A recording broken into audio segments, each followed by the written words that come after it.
Unit 3, Part 3 of 3.4. Geometric series.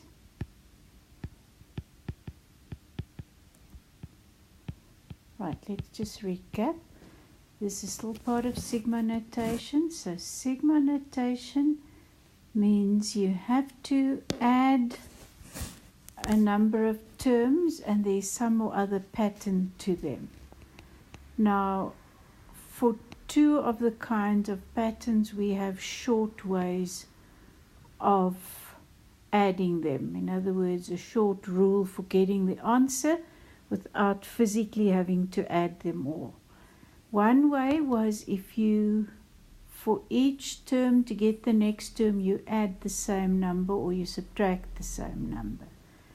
Geometric series is the other one, is when you multiply each term by the same value to get the next term. So here's an example.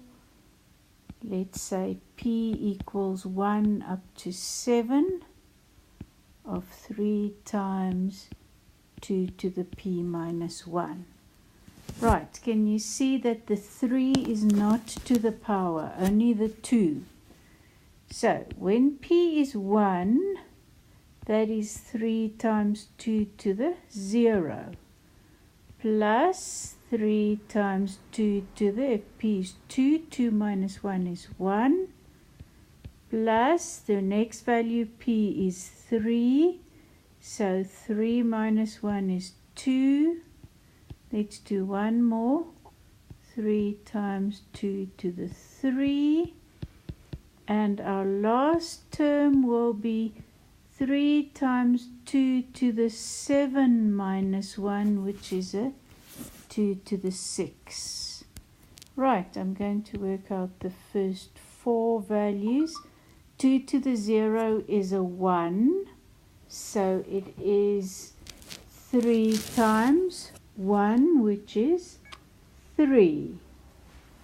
Then we've got 3 times 2, 3 times 4, 3 times 8. And I'm just going to say plus dot dot dot. Now, if you look at going from 3 to 6, you might think it's plus 3, but then from 6 to 12 is not plus 3. So go back and think again. Oh, how about multiply by 2? So now we don't have, so if I'm multiplying by something, it's geometric.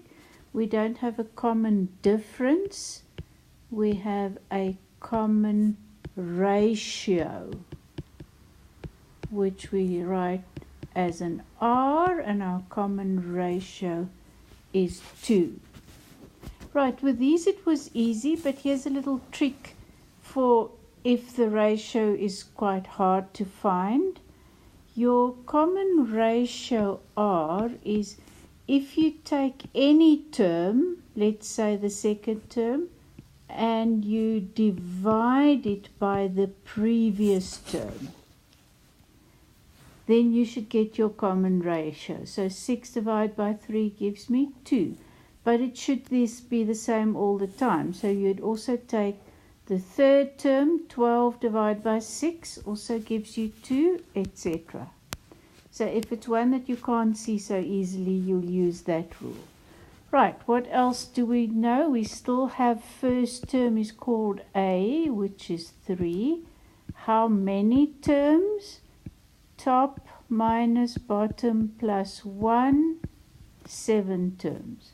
Right, now, so we're going to add 7 of these terms, but instead of adding them all, we have a rule.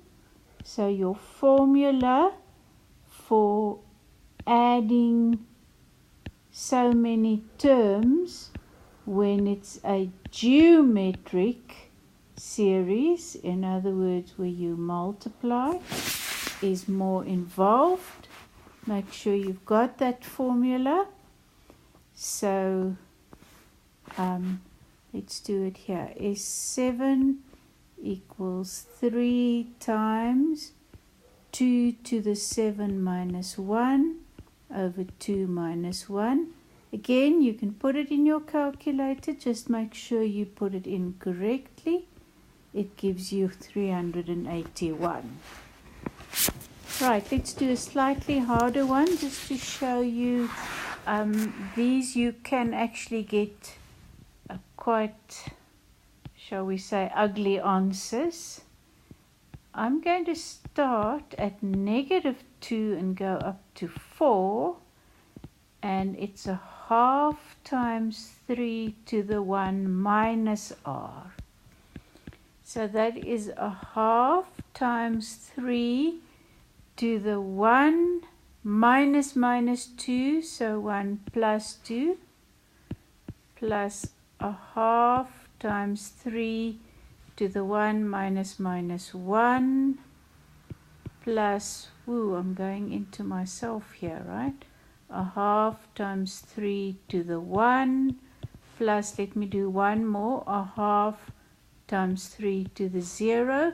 That's not my last one, so I must remember to put plus ... to show that I know it keeps going. I'm just not going to write them all.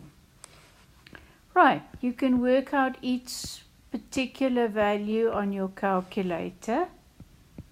It is just to get the first, it's good to have 4 of them in a row so that you can make sure your pattern is correct. And now we're going to do that method because here my R is quite tricky.